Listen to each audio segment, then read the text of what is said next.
And it's, what date is it? It's like the end of, oh no, it's the beginning of April. What day? It's the 7th of August. Sorry, and welcome to, I'm a bit overheated. Welcome to Geeks on Screens with Coffee, and today's guest, Julie. And now people can see you. All right, there we go. You're live. Hello, everybody. Now, should we now do something really rude and actually do a little tweet to say that we're live? Sure. Yeah, let's do it. And I'll just play around with the background. Ooh. So, is that where you're from, Australia, or is that just where you've been on holiday? No, this is when I used to live in Sydney. So I took this picture. I was actually a bit worried about, what about copyrights, with a lot of these things. And then, this one is, I can use it anywhere because it's my photo. Rob Farley didn't make you take that then? And then we have my dream car. Is that a 500? I do own Fiat, actually. Is that a Fiat 500? Or I think so. Or the... Yes. Or should I change to this one instead? Ooh, fancy. See, I prefer the Fiat. Me too. It matches with my shirt too, so... It does. So you play... So... And, that's even better. And my favorite world, Animal Crossing. Are you a gamer then? I don't know. I don't think so. I do play Animal Crossing because it's just incredibly cute. Right. And yes, you have to do the thing, right? Yeah. I've got to sync sound and video. Sorry. There we go. Because we're old-fashioned, and here's your name. There we go. Everybody gets one of these. Oh, sorry. that's Oh no. Oops. Sorry. We're off for a good start here. Oh, will that work? My name's too long. Can't carry the weight. There we go. And then, hello, Julie. Thank you for coming on Geeks on Screens with Coffee. And what are you drinking today? I am just drinking water. Look, I stole this from my husband, actually. Oh, because of hang on, let me just turn off the background thing so you can see better. So I think this is actually my husband's cup, so I use it. So this is how much water I drink every morning. Then I finished my tea already, so this was my SQL Bits. Your SQL Bits mug. Yay! And that's my only mug, and I'm quite sad actually. Apparently there is meant to be, I saw Rodney Kidd, you probably know him. Who doesn't know Rodney? Everybody knows Rodney Kidd. So I saw him with a scarf, with a beanie, of SQL Bits. I'm like, man, I'm missing out so much. So, yeah. Yeah, and Rodney's got the bean bags as well. Yeah. They might be hard to get back on the plane though. I bet. So does your husband work in, I mean, we shouldn't be talking about your husband, should be talking about you, but does he work in data then, if he's got a SQL skills mug? Yeah, he's the DBA. So some of the trash talking with trash talk in SQL and PowerShell. No, I'm kidding. Do you then, does he come home and go, oh, well, do you know what I really could have done today? This feature in Azure Data Studio.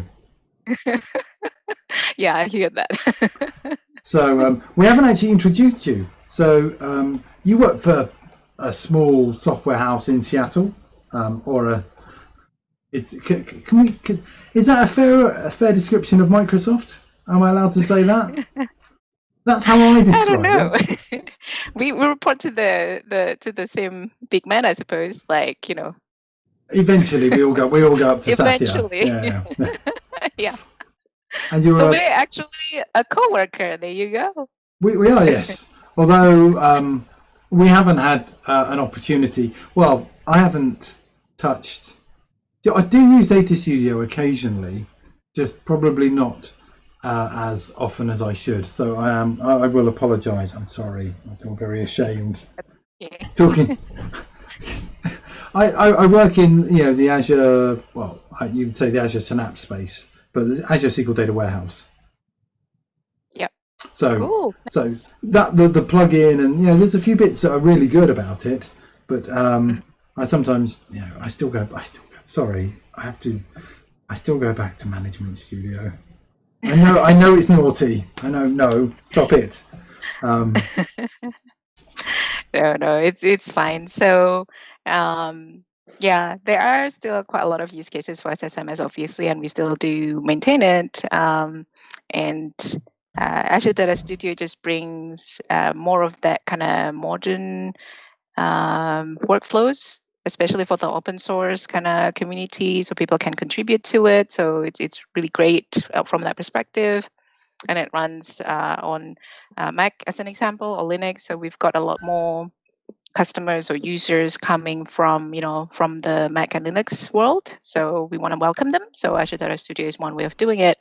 Unfortunately, a lot of people think that Azure Data Studio is just for Azure, which is not true. You can actually use Azure Data Studio against your on-prem SQL Server. If you are not using SQL Server, you just want to kind of play around with notebooks, Azure Data Studio is a great way of doing it too. So a little bit of a work pitch. That's all right. Does your team look after all the tooling, including SSMS or It's a Mess? I think was the old name, wasn't it? Sorry, I got that joke from Buck Woody, so you have to blame him for that. I'll ask Buck. Yes, so we own SSMS, we own Azure Data Studio, and a lot of people are more aware of the tooling with the graphical user interface, but we also take care of some of the lower level stuff, like some of the drivers, some of the APIs as well.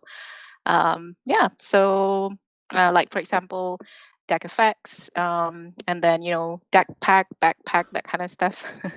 So we take care of this as well. Well, yeah. So all the stuff that's been, and I've just been playing with that today with in building DAC packs off Data Warehouse, because people don't really do that, to try and then automate the whole kind of DevOps pipeline from Data Warehouse, because I think that people don't.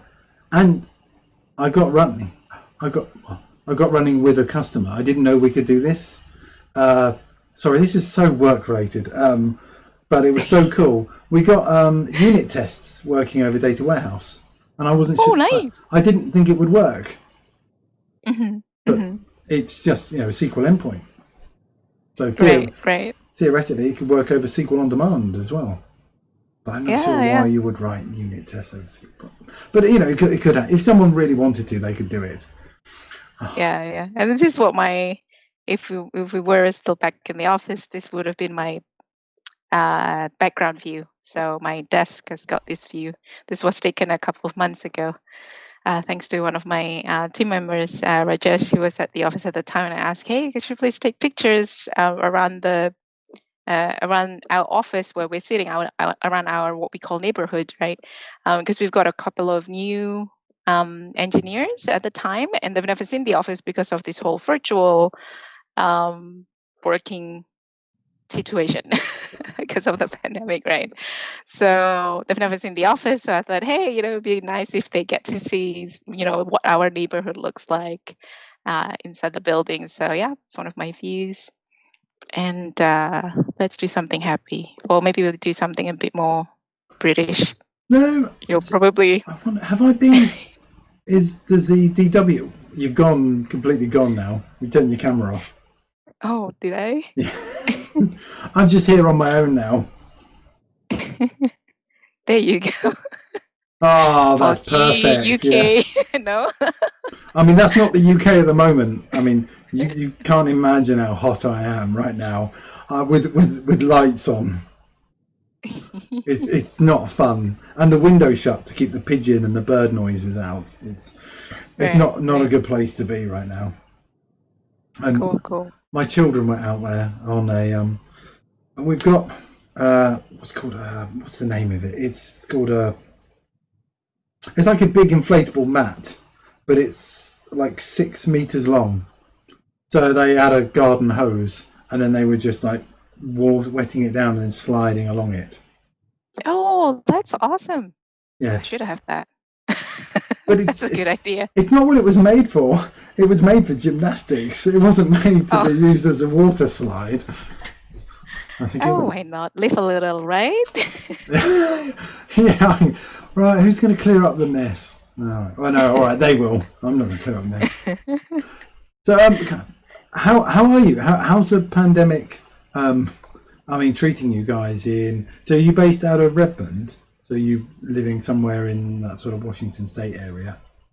Yeah. I'm just northeast of Seattle. Right. I have to think about it from the map perspective. Yeah, northeast of Seattle. So yeah, it's really interesting. I think, I mean, a lot of folks are, especially at the beginning, it took a while for a lot of us to learn what that means, from work-wise, from family-wise, from living arrangements, from health, and a lot of things. And people, make plans. As an example, like people have made plans for travel, maybe anniversaries, or maybe even SQL Bits, right? Conferences. So Yeah. I was really excited, really excited about Bits, really excited about past Summit. And as you know, Bits have got really good theme every year. I managed to get to one of them in 2014, I think. So I met a lot of people from there. So you kind of want to relive that memory. I think Bits was in 2014. Then since then, I haven't gone to as many conferences as before I joined Microsoft. And so Bits and plus Summit in general, the big conferences are the ones that I'm also looking forward to. Maybe Bits especially just because it's in UK and there's that novelty of going away, kind of overseas type thing, right? So for someone like me, Well, for you it's probably local. well, no, it's 3 hours away. So it's still quite a distance for me. Because it's obviously it moves around, but obviously it's in London, so it's I don't live anywhere near London, but kind of I mean the party and the whole social aspect, and I they can be a bit sort of, they've been a bit more risque, in the past, I think, with some of the things that were at, you missed the superhero party, so that was the one I think after. So I only remember them by the parties. So there was the steampunk, which was amazing. That's the one that I went to, and that was my first Bits ever. So it set a really high expectation for me. They had a superhero one, and there was some risque stuff there as well. I don't think the other ones have been so risque. I think they have to. They're not as conservative as past Summit. Yeah. Different. Yeah, sometimes I wonder if it's a different world, different culture. And I think that's sort of going back to your first question related to how is it going with the whole pandemic thing. It's really interesting because people come from so many different backgrounds, and this is a global thing, not just kind of one location. So you kind of have to think about how do you exercise more empathy, and how do you exercise more compassion towards one another, and how do you exercise being compassionate to yourself as well, give yourself a little bit of a break, and keep going, because sometimes with some of these things you kind of have to think about it as a marathon. It's not something that it's going to go away tomorrow, or it's just going to be a pain that I would endure for 2 hours and that's it, I'm done. And it's not. So you kind of have to think about it from the long term, and sometimes you kind of have to look at it from the positive, or try to make the most out of what you have, really. And that's another thing as well, like with a lot of us, I would have to say a lot of my org, or my organization, or my essentially Azure Data, quite a lot of us actually, especially from the product side of things, so from the product teams, a lot of us actually work based off Redmond. Or if you do have a team that is elsewhere, say Serbia or Israel or China, there's actually a sizable team, right? It's not just kind of one person work out of somewhere, generally speaking. So it's really interesting because it gets people to think about how do we work in a more scalable, asynchronous way. Yeah. So because even though it could be that I'm local here and most of my team members are actually local around essentially the same time zone. So let's look at it from the time zone perspective. But some of us have duties, right? Or additional duties that they might not have to think about before the pandemic. So some folks have to, make sure that the family members are taken care of, whether it's kids. Kids are probably the most prominent one, but also remember that you could also have elderlies in your family that you have to take care of, or others, essentially family members that are a bit more dependent, essentially. So how do you cope with that? And then how do you cope with that in terms of working together, with your other team members? Like, is there a set schedule that you can communicate with your team members and say, hey, I've got some family duties around this time, so I'll be offline. And being able to communicate that clearly with your other team members and set that expectation is super useful, because not only it reduces the stress for you first, it's interestingly enough, it reduces the stress for you first, and the other person can also manage that expectation too, and especially managers, right? So it's actually also a challenging time, I would say, for managers too, like, how to balance the workload for their people. It's an unprecedented, like, how do you train these things? It's a sudden shock to the system, I suppose. Yeah.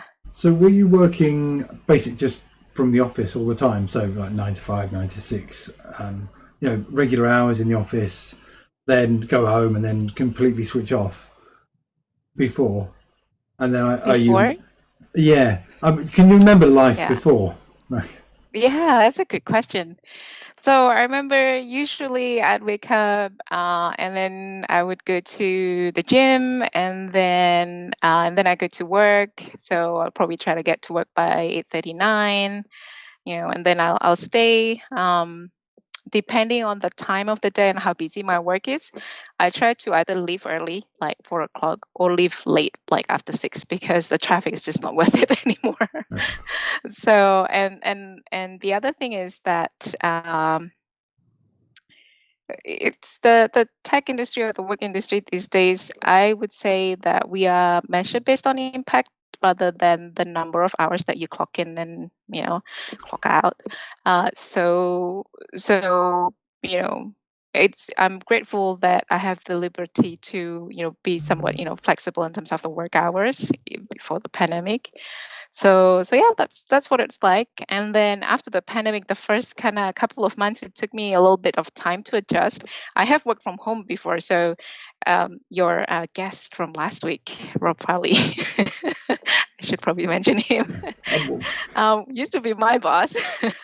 Sorry, so you used to be his boss, did you say? He used to work for you? He used to be my boss. Oh, okay.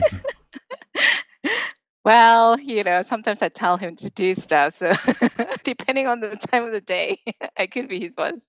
Oh crap! This is live. It's fine. Don't worry. We can. It's just Rob, right? We can edit it out. No, we can't. Anyway, so consulting work. So consulting work is a lot of traveling.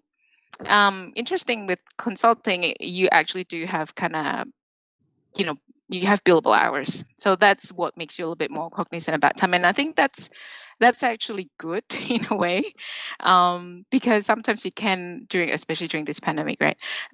You can overwork yourself and get burnout. And I've heard from a lot of folks, and even myself, burnout is actually real. So make sure that you take some break. And when you think about it, would you spend 1 hour being productive or 3 hours, trying to give it a go, but not so productive? So you might as well spend the 2 hours outside.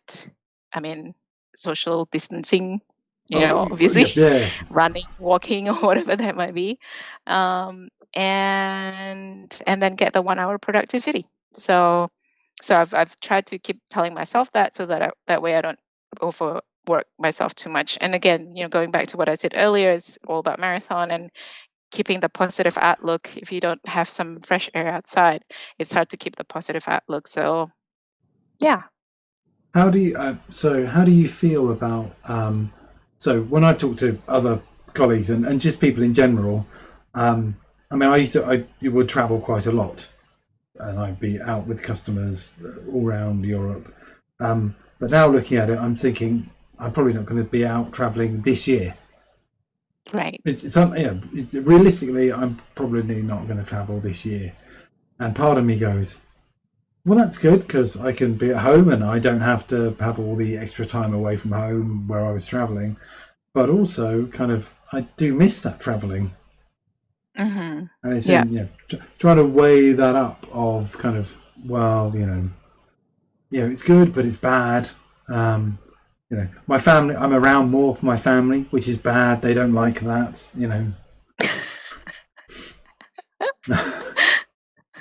My wife jokes about it, but she's being honest. That's quite funny. It kind of Harry, so my husband, he tweeted about this a while back, I think week 6 or something. He said something like, oh, it's week whatever it was. And I guess my wife now has my Surface keyboard, also my headset, and the dog loves her more. And I was like, I was thinking, is he joking? Maybe I should be a bit more sensitive about these things, right? No, come on. You can't just walk up and leave. You're married. And you've got a dog, more importantly. Anyway, yeah, exactly. So you've got to stay together for the pets. Yeah. So no, it was all good. It's funny because transitioning to home, it's essentially like, oh my goodness, I have to get all the IT stuff set up, and I'm not so good with networking. So it's really easy. So I just go, can you help me set up my equipment upstairs? And he's like, oh yeah, sure. So I got up and running with no problem. So I'm thankful about that. But I'm also at the same time like, wow, if I had to do this myself, that'd probably be challenging. I'd probably still be with my laptop on the Wi-Fi, and maybe not as good for my health, as an example. So now I've got things set up already with 2 monitors, a proper PC, and I've got somewhat a working desk. Standing desk here. So yeah, so I couldn't complain. It's like looking at the little things and celebrating that, and just trying to keep yourself with thinking positively, especially at the start of the day. That's actually really important, because that's what gets you going too. Yeah. I used to ask people a question, and I wasn't sure whether they used to take it in the right way. But I was, what's the best thing about the pandemic? Because right. Someone got really dark on me, but we saved a lot of money in petrol, not driving around. I didn't fill the car up for like a month and a half. Yeah. No, actually, I was thinking about this. I was talking to a couple of folks, and I said, I feel really bad because maybe it's my personality, and maybe it's also my past experience with being a consultant, traveling consultant especially, and working from home. And sometimes you don't work with other people, next to you really. I have had that training of I knew how to channel my energy to find that social aspect of it, like, going back to your question related to the best thing about pandemic, it's like, oh, I get to relive the working from home experience, and I don't have to worry about traffic and all that kind of stuff. Everything is pretty easy, and to be honest, I've been wanting to get back to become healthier, essentially, spend more time really, outdoor. And this pandemic actually forced me to really go outside and actually, go back to running again. So that was fun. And it is still fun. So this morning I actually ran for a little bit before the show. So yeah, that was good. It helped me to be more focused as well at work. So there is a good aspect about it. Even though sometimes I feel guilty about it, that I find the positive aspect. No. It's just, I guess that's just the kind of positive person you are, but also reflective. And the fact, do you realise that positivity might not be seen by everybody, appreciated by everybody? Yeah. So, and for folks who are a little bit like me, who happens to be in a positive light of things right now, because everybody's different. And believe me, if this happened to me like 7 years ago, whatever it was, obviously everybody has gone through ups and downs in their life, right? If this happened during my downside of my time, I actually don't know what to do. So sometimes, like the first thing when it hit me when I saw this, and I saw some kind of like a news article, more the opinion section, right? Not the fact based one, more on the opinion one. How people were analyzing, what happens if people live in a situation where there is actually domestic violence.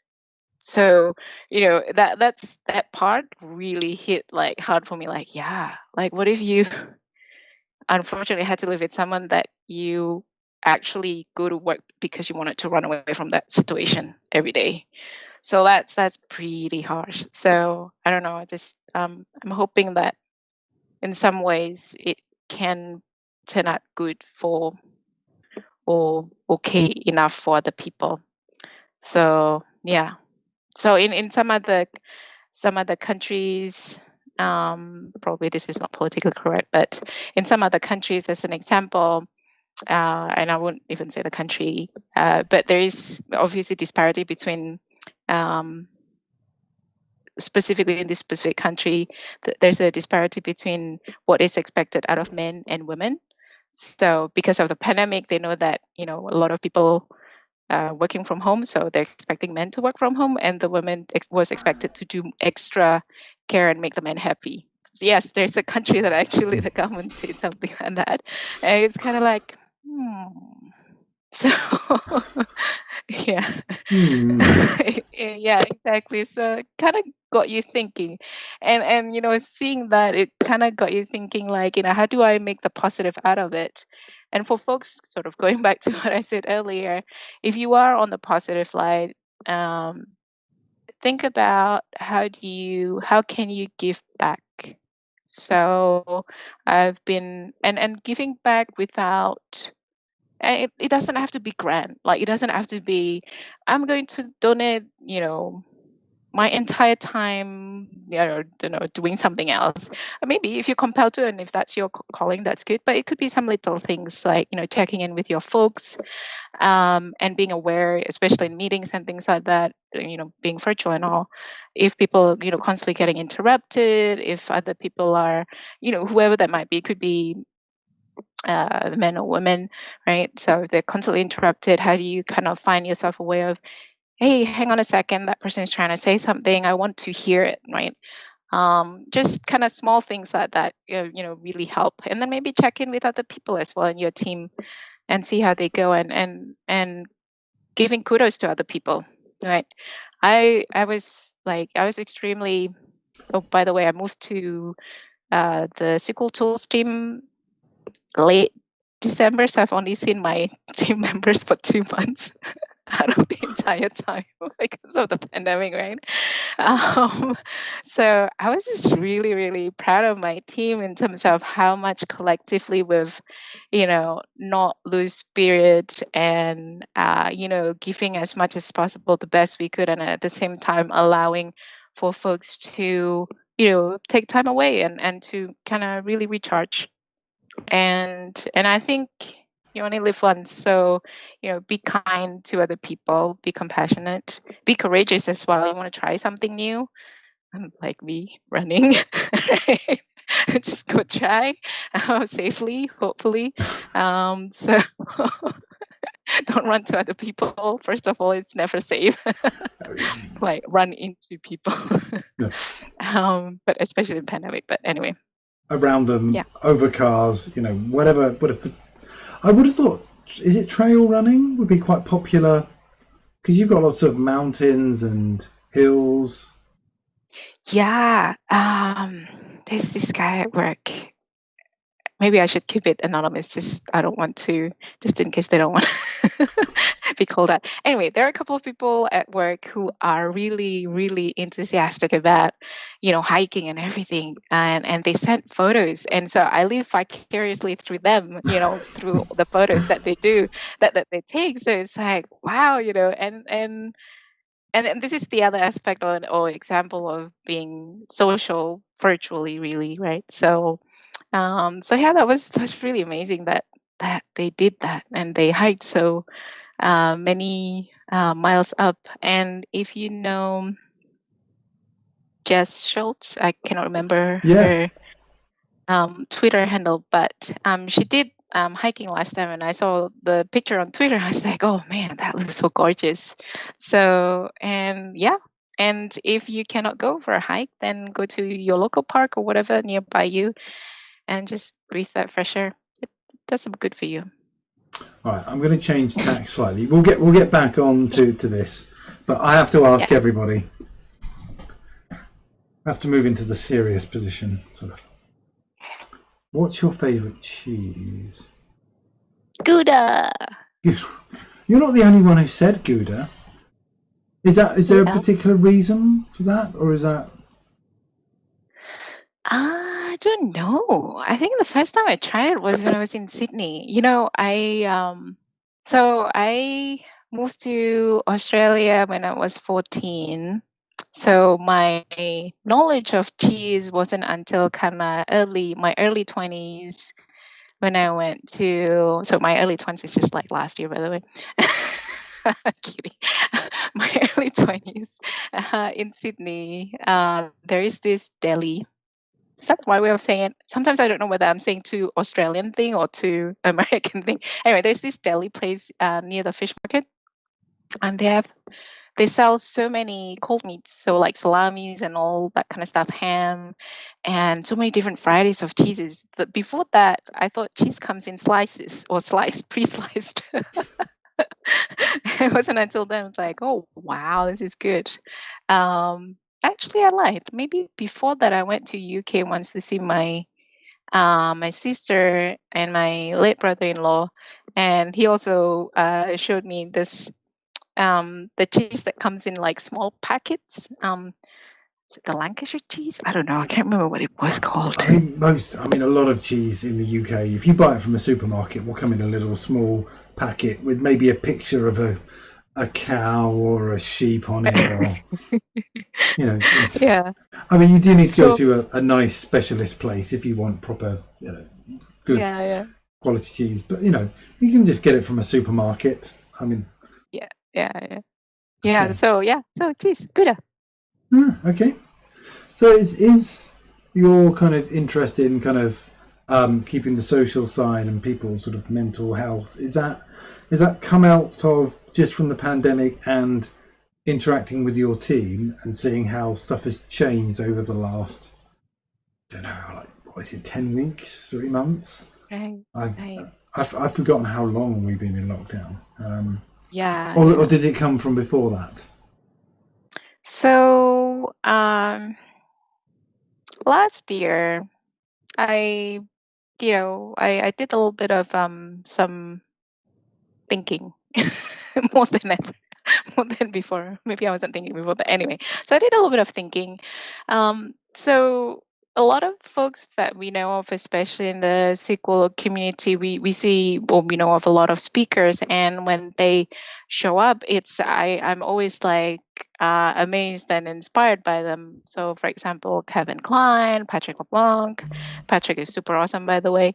I don't know how he prepares things, but apparently he doesn't prepare things for presentation, but he always, rocks it. So I don't know how. That's not how I roll. He doesn't prepare anything. No, there was one time I was presenting on tabular model. This was back when I was doing BI stuff before I joined Microsoft. And we were doing co-presentation, and then he said to me, I asked him, so Patrick, so let's have, how do you want to do this? Let's rehearse, how much time do I have? How much time do you have? And it's like, and he laughed and he burst out laughing in, the Patrick way. I was like, well, thanks. I feel very amateur. And that was my amateur years as well, because I was pretty new to speaking. And yeah, and he's just kind of, I don't know how he does it. He's just, I think through maybe experience. But when he did say that he's not practicing or whatever, but I'm pretty sure because he is well exercised in quite a lot of the topics that we're speaking about, that it just comes natural. So and that's what actually got me thinking about being program manager here at work. Sometimes you're on the spot. Hey, you have 1 hour. You have to talk about this to the VP, and you kind of go, oh. Wow. So it's about well practice, about knowing your topics and what kind of points you want to come across, which kind of makes me think, what points do we want to come across in this session, except for being silly and being Mark and Julie, huh? Yeah. Well, apart from having a chat, that's all, and asking some silly questions.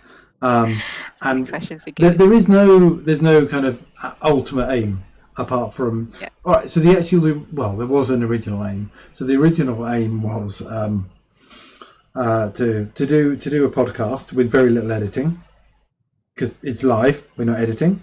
To get a load of people, and I knew they would be available because they're at home, because they're not going out because of the pandemic.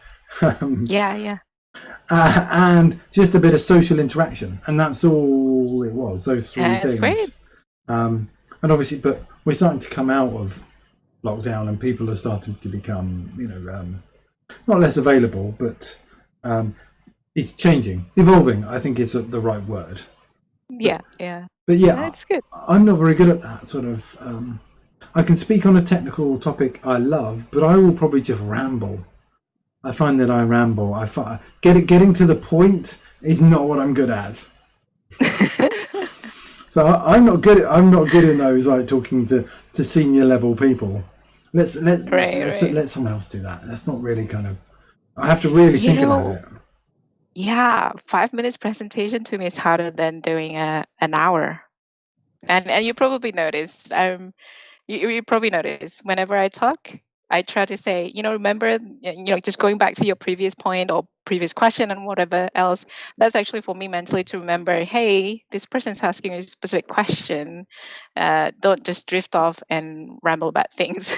That's for me personally. So I'm trying to be accountable and be a good host guest and accountable to you. Being a good guest and at the same time being silly, because it's if you're not silly, from time to time. Yeah, I don't know. I mean, on the outside, I look like a middle-aged white man, but underneath, I'm still 14 years old. If I could go out on a skateboard and not get hideously injured, my daughter has it now. Skateboarding person. I used to be, but if I could go out and not get hideously injured and die horribly in a mangle at the bottom of a ramp, then I would. I have considered it, but it's kind of like I'd have to go out like at night. I'd have to wait till winter, or maybe a couple of months, and then I'd have to take it out in the car, find somewhere quiet where no one else was, and then practice on my own.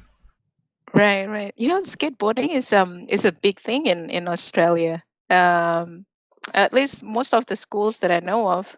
Sorry, I'm just trying to find my whatever. Skateboarding is a big thing in Australia. Like most of the schools that I've been to is usually near some kind of skateboarding park, and I'm not as dexterous in that way, so I'll probably just fall. Oh, you just get. I mean, you get used to falling over. I mean, it's one of those things that it is just practice and practice and practice and practice, and then falling over, getting injured, getting back up, trying it again. And it's more about persistence than anything. Right. I think it's with a lot of things, right? With like presenting is like that too. How do you practice, and your presentations are not always going to be 100% well done. Sometimes you have some bad moments, technical, high tech, low tech difficulties, and how do you still steer the conversation and maybe just have a chat, and if people want to leave, and that's fine too. I mean, it was a SQL Bits where I had a complete melt. I mean, it wasn't quite a mental breakdown, but I had a technical breakdown, and then I just started sweating, and where I couldn't do what I wanted to do on the screen, something didn't work, and it was just like, do I power through it, or do I stop? And do I try and sort of recap and get everything working again, or do I keep going through? And because I was inexperienced, I just was forcing my way through a screen showing Azure ML on an 800 by 600 resolution window. That's tough. I was switching between a VM and something else, and my Mac just the resolution just went. Oh, that's your problem. I'll get my code now. How dare you? I'm sorry, I'm kidding. I say we're an equal operating system company, because it doesn't matter what it runs on. Yes. Bad Julie. No, I think no. I joked around about it, but honestly, it's preference really. I think I'm still not used to with Mac actually. I grew up with Windows and Unix and Linux, so Linux feels a bit more natural somehow. Yeah. But I don't know why. But a Mac is just Linux. I know, but I don't know why. When I just like use it, it's just like my brain just froze. I mean, it's just maybe another it's Windows. just too pretty. Maybe it's just too pretty, and then I go, oh wow, and I get dazed. I mean, the reason I bought it was because you got it. There's a lovely glowing apple. Is because it's a really good piece of hardware. Yeah, that's what my sister told me. She's she's based in Australia, and she uses, well, maybe not anymore. I don't know now. She's a VMware expert and does a lot of the sysadmin stuff. Actually, maybe I shouldn't say that just in case I said the wrong thing. No, other hypervisors. It's like sysadmin stuff, but I'm sure it's more complicated than that, and there's probably a better term for it, like what, cloud engineer or something. Anyway, so she does that back in Australia, and then she loves her Mac. Like, she produced videos and whatever tutorials for people. And she said to me, so easy, Julie, like, you just do this. I'm like, I'm still struggling here with my PowerPoint. How do I record from PowerPoint, Windows G. That's, well, I mean, you can record directly out of PowerPoint, but I just, Windows and G. As long as you've got a decent graphics card, that will work. Yeah. I just found out that trick recently. I haven't tried it yet, but I read about it, so I might try it. Yeah, I mean, it's not great. It's for free. So it's really good for free. but it's just not. And so I use OBS for recording stuff, for screen recording now, because that's Right, just much easier. You just go, oh, I just want to record this bit of the screen. I want to have a webcam on my face. I can just set it up, and it's not too hard. You know, if I can get it working, then anyone can get it working. That's my benchmark. If it's simple enough for me, then other people can get it working. You know these? Well, I mean, right, I'm going to go. That's clearly a portal. And right, now, is that a Buffy, the Vampire Slayer portal? Or is that like a Stargate SG-1 type portal? This must be a newer Stargate. I cannot find the SG-1 a good enough SG-1 at the time when I was playing around, so I should probably find it. So the chevron's a little bit different, so I'm getting a little bit more Okay, they're the nerding out on Stargate. So do you know what? After Stargate, the first film, I never really got into the series. You know, James Spader and I can't remember who else was in it. Was that a Kirk Douglas? No, was it Kirk Douglas? I'm terrible with names.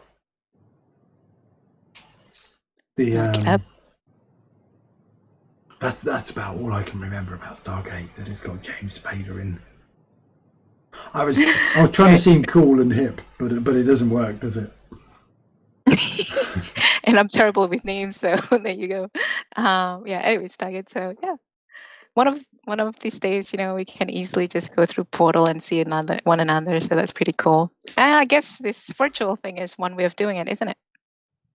I mean, we're going completely off topic, but do you think teleportation could be possible one day?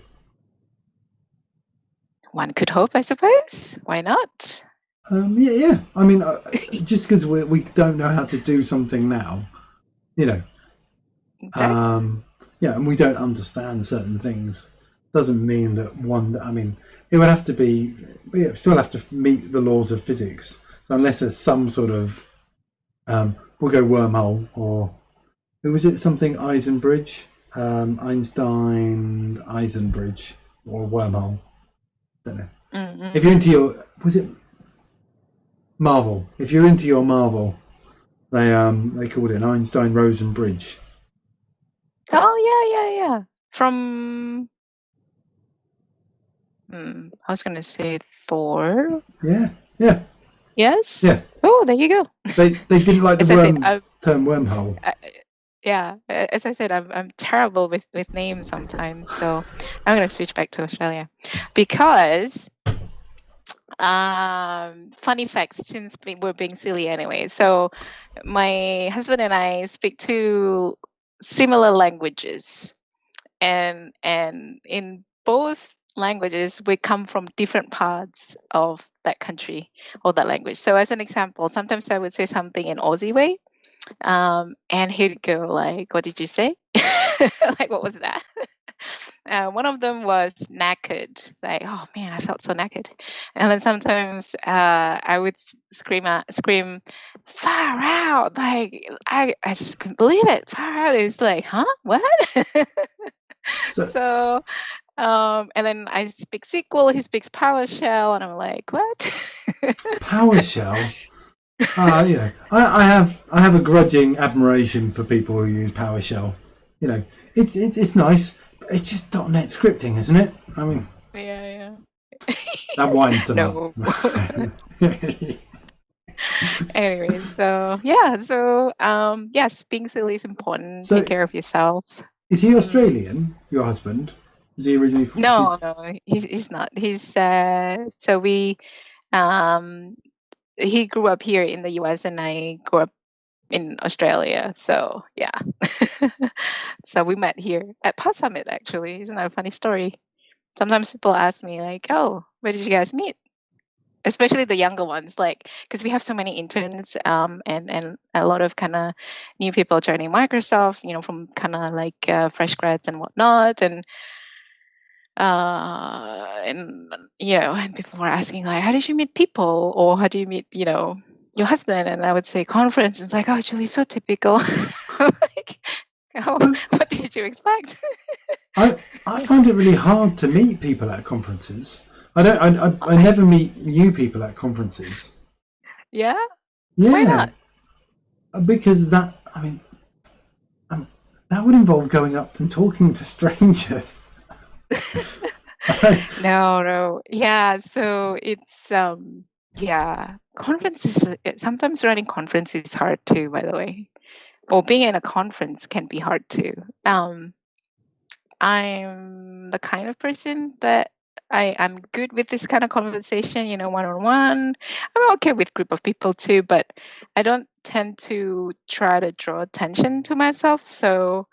Um, so yeah, and then sometimes I kind of in conferences usually I kind of like slip away and do my own thing after a while.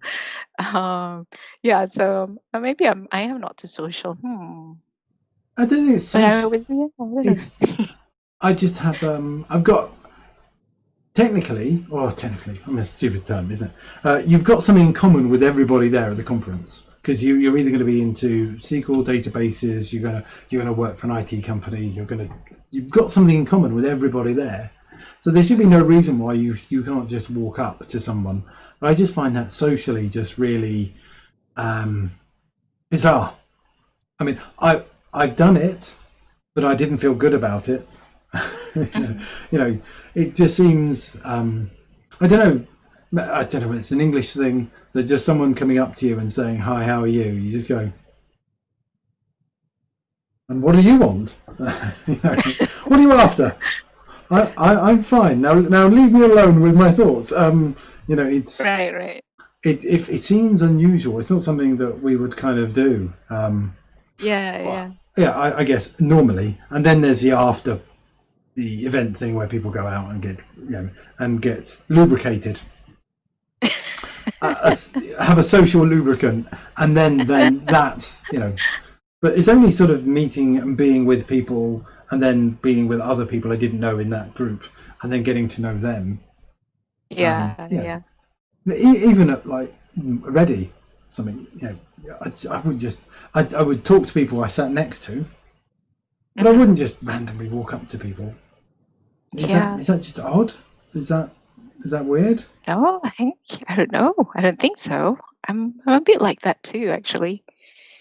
Uh yeah, especially coming from Australia, which is kind of like a smaller sort of place, I suppose. Most of the big conferences are in the US and somewhere in Europe. So you, at least for me, I'm always constantly thinking, I'm not from this part of the world. Kind of be a little bit cautious about it. So and maybe it's also a female thing. I don't know.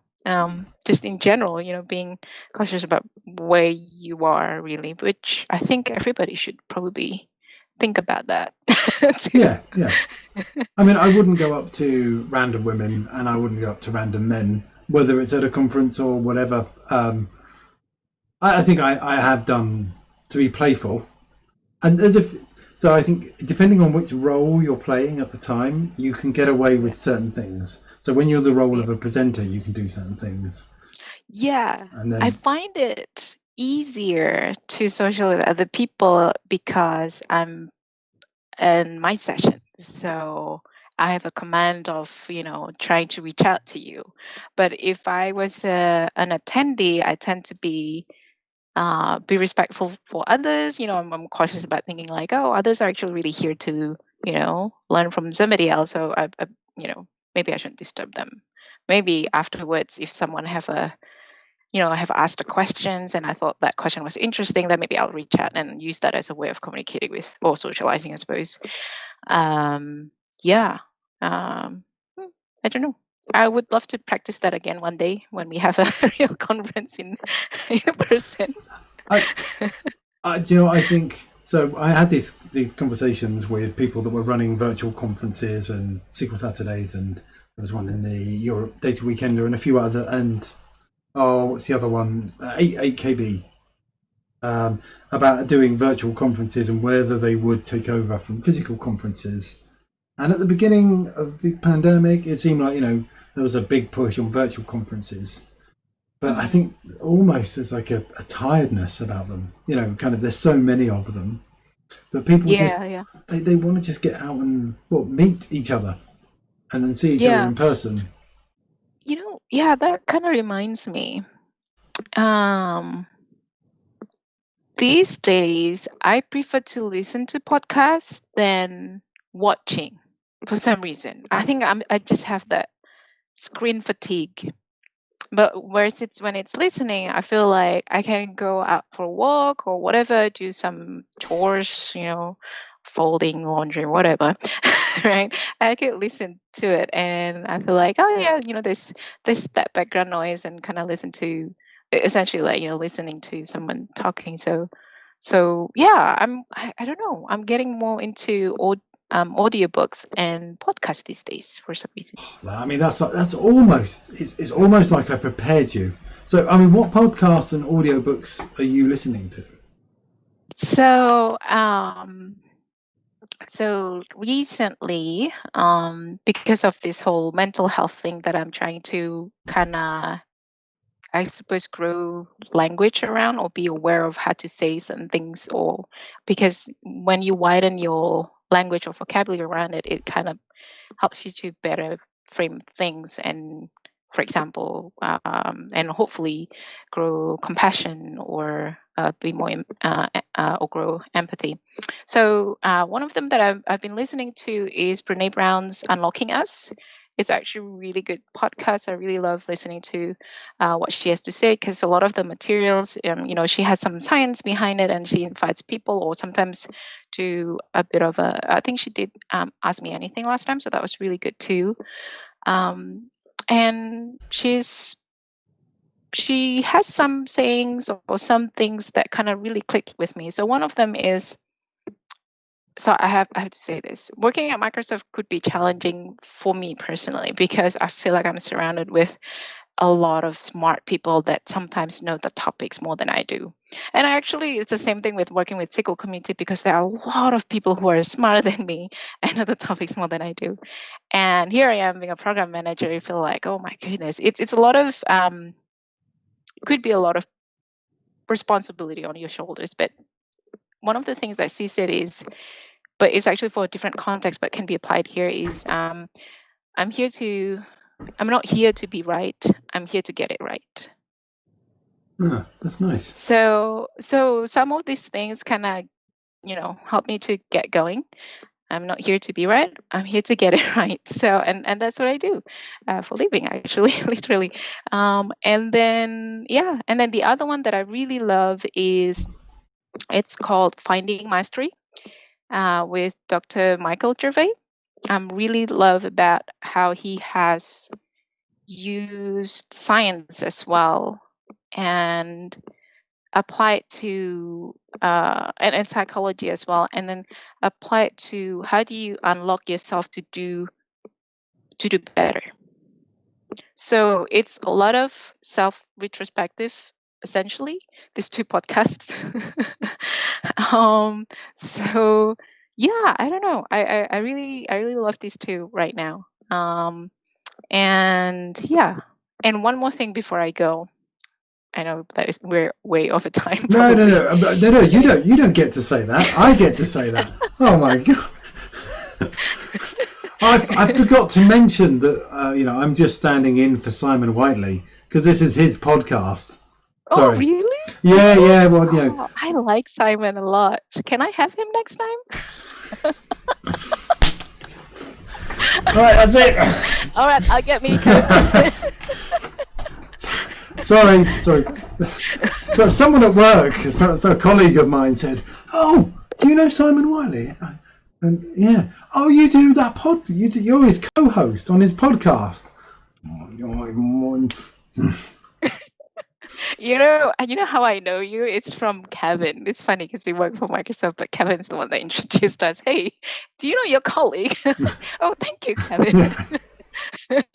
Well, I really appreciate the connection because we're just one gal away. Right? Well, yeah, but I mean, how many people are? I mean, right? I get ignored by my own PD. If I just randomly reach out to someone in a completely different part of the organisation, I'm not really going to expect much of a response. Yeah. It's because people are so busy. I bet your view in Teams has so many unread messages. Well, all right, mine is. Yeah, I just ignore them. Yeah. I don't know that person. They'll ring me or they'll contact me if it's important. Yeah. One thing that I was going to say before I forget is that, so we recently had hackathon, and we recently had, this is around the internship year for Microsoft. I'm just utterly speechless and amazed by how much this younger generation gets so motivated to do something, to do something better, to create. And I was just like, wow, this is amazing. And then another thing is, I'm also amazed, and someone was saying this on the other day, how in the one workplace right now in the tech industry, you're probably working with 3 generations. So I'm gonna let that sink a little bit. So people who actually have worked from the 90s all the way to now, and then in the 2000-ish, and then now 2020, which is like, wow, right? So we come from different generations. So when I talk to some of the interns, and especially me coming from Australia, where internship back in my days internship wasn't really that popular. So I watch the interns grow, or the new the fresh grads that just joined Microsoft. I was just amazed by the how much they're motivated to do something, and their presentation skill. Oh my goodness! Like, these are the new breeds of presenters, especially when it's live like this. They're so amazingly good. I was like, wow. We need to do something to stop them. We need to put something in the way. Yeah, they're just naturally good. And so going back to Simon. So when is he on? Simon's not here right now. I do have to. I did puncture his tyres in his car. Yes. Yeah, we do love Mr. Whiteley. But in all honesty, thank you so much. No, not yet. You've got two more questions. You've got to answer the question from the emergency questions book. Okay. Oh, this is new. It sounds hard. So it's this is from a comedian in the UK. You're never going to know him. It's 1,001 questions. You give me a number between 1,001, and then I ask you the question. It's a really simple. Any rude questions we skip over, and we go to the next one. All right. 98. 98. Any reason why 98? I don't know. Just when you said the first number, it just came up. Huh? Well, some people pick numbers for particular reasons. So, okay. What is the most impulsive thing you've ever done? Oh, ever done? Man, it's such a long time ago. Impulsive thing I've ever done. Wow, that is hard. I'm trying to not make it work related, because it sounded like I'm a very serious person, because I'm not. If I could, I would just take a nap and be lazy. Anyway, I rambled. Impulsive things. I decided to speak at a conference. My nature is I cannot do public speaking. I couldn't do public speaking. In my nature, it was just like, no, because people are going to judge me. I'm not that good. That whole kind of bad talking about yourself type thing. So that was one impulsive thing. I decided to, I'm going to submit a talk. So, and then here I am, I guess. So don't do any impulsive. What event was that for? Was that SQL Saturday? Was that So, do you know Victor Isakov from Australia? No. I seem to know a lot of people that quite fun, right? I love Victor. So he was my coworker. So we used to work together, and then he said to me one day, Julie, you know quite a bit of SQL. You should really think about getting certification and maybe one of these days speak. And then I said, oh, there's no way I could do it. And he said, no, but you should. Like, haven't you been to debating class and whatnot? And I said, no, I'm a shy person. Are you kidding me? And English is my second language. I am going to avoid talking to people where they're going to think about my grammar and all this stuff. I am not going to do this.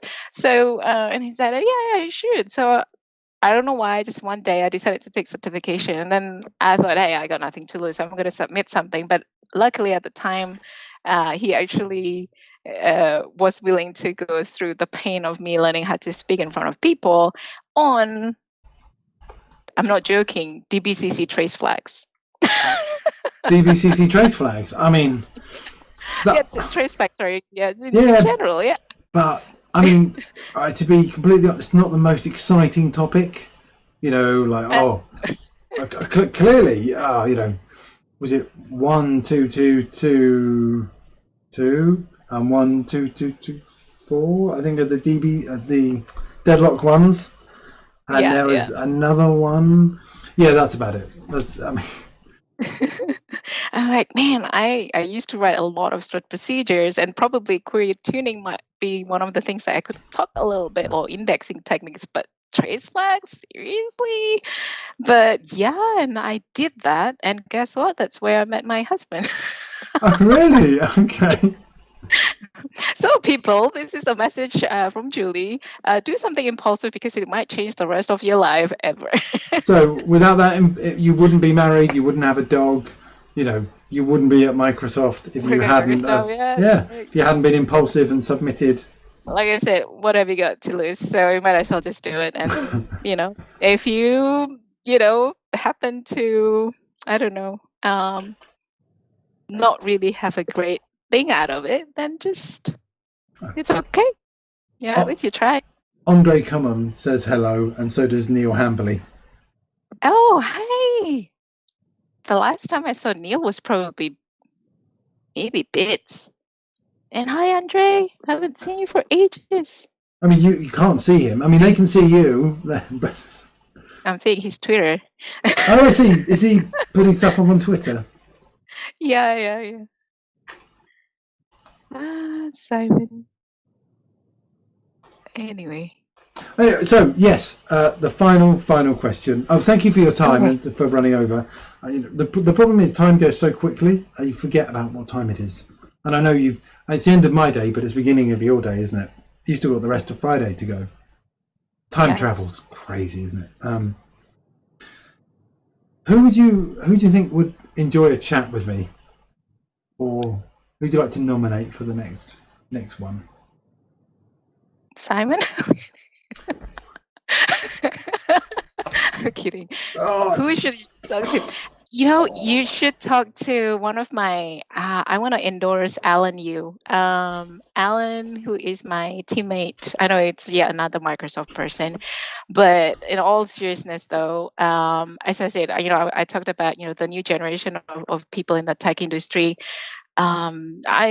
I learned so much from Alan, like it's crazy. So I think one person to talk to would be Alan Yu, and then the other person that I would recommend, actually so many people to recommend. I would probably say, I don't know, I feel like I should nominate someone from the engineering side as well. Utisha. You should probably talk to Utisha as well. So I can introduce both of them from Microsoft. But new like I said, these are wonderful people in my team, and I had again, going to the positive side of things, I am so grateful that I work with the team, because they've been very supportive, and we help each other out a lot, and we look out for each other as well. And when things are not good, like I said, not good, but when there is feedback, they give you, feedback so you can improve. And what more can you ask from a team, right? It's so I'm really grateful in that way. That's so good. I mean, when can I join your team? I mean, it sounds so much better than the rubbish that I work with. No, I can't say that. I did. No. You should. You should apply. You don't. Can't. That's a whole other discussion about having engineering people outside Seattle and outside. There's just the dev centers. Generally, that doesn't happen, and I'm probably not clever enough to be part of the engineering team. You never know. You're being impulsive. You never know. You might move here one day too. Maybe when pandemic is over. Yeah, my wife won't move. It's too wet, and there's too many bears.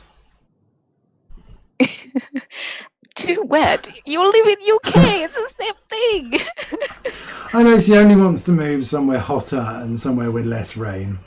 I see. Yeah, San Diego. That's probably a good place to live. Is it just what, for working for Microsoft, or just generally a good place to live?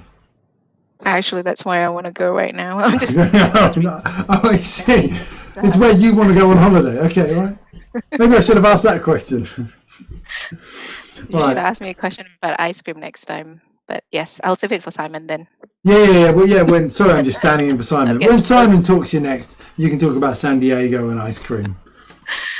All right. Well, yeah. So, thanks for having me. Yeah. No, thank you. A lot of references. I tried as much as possible to get it from the Fast Show because it's one of my favorite show. Oh, you didn't say that.